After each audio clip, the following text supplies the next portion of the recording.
एक हॉस्पिटल का एक छोटा सा वार्ड जिसमें 2 पेशेंट्स को एडमिट किया हुआ था। उस रूम में एक ही खिड़की थी, तो एक पेशेंट का बेड उस खिड़की के नजदीक था, दूसरे का दूसरी तरफ। अब दोनों काफी टाइम से एक ही रूम में रहते थे, तो अच्छी दोस्ती हो गई थी। जिसका बेड दूसरी तरफ था उसकी कंडीशन कुछ ज्यादा ही बुरी थी, वो खुद हिल भी नहीं पा रहा था। लेकिन खिड़की वाला जो पेशेंट था उसकी कंडीशन थोड़ी अच्छी थी, एटलीस्ट वो थोड़ा सा उठ सकता था बेड पे।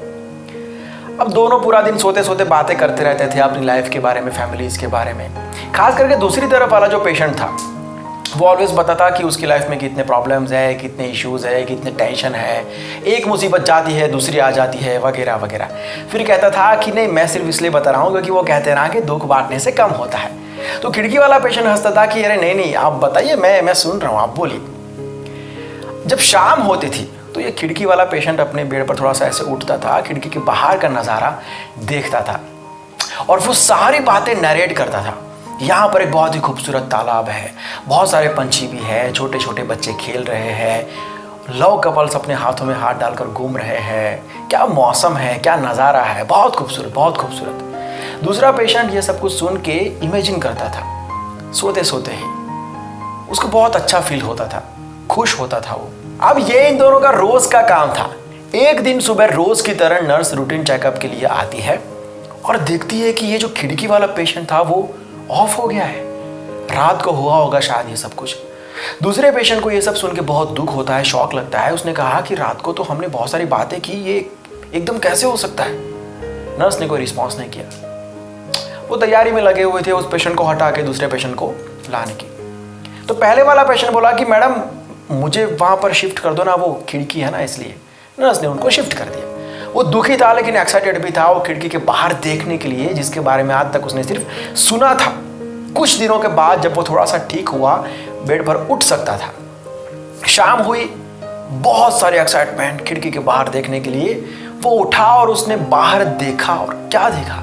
उसने देखा कि यहाँ पर तो हॉस्पिटल की कंपाउंड वॉल है और कुछ भी नहीं है। उसने नर्स को पूछा कि ये दीवार, मतलब यहाँ पर तो तालाब था। नर्स ने कहा कि किसने कहा आपको ये सब? पेशेंट बोला कि वो जो भाई साहब थे उन्होंने बोला था कि यहाँ पर तो बहुत ही खूबसूरत तालाब है, बच्चे खेलते हैं, बहुत ही खूबसूरत नज़ारा है। नर्स ने कहा कि कौन भाई साहब? वो जो यहाँ पर थे वो? लेकिन वो तो अंधे थे, उनको तालाब के दीवार भी नहीं दिखती होगी। और क्या बुरी किस्मत थी उनकी, उनका कोई नहीं था इस दुनिया में। उनका अग्नि संस्कार भी हॉस्पिटल के स्टाफ ने किया। उस वक्त वो पेशेंट सोच में पड़ गया कि मैं रोते रहता था कि मेरी लाइफ में इतने सारे प्रॉब्लम्स हैं और इस बंदे ने कभी भी इस बारे में बात तक नहीं की कि उसकी लाइफ इतनी बुरी है। मैं दुख बांट के उसको कम करने में लगा हुआ था और ये खुशियां बांट के उसको डबल करने में लगा हुआ था।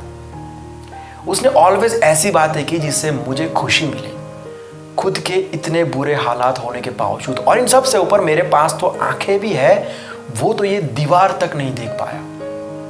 ये कहानी हमें 2 बातें सिखाती है। पहली, दुख बताने से कम होता है लेकिन खुशियां बांटने से डबल होती है।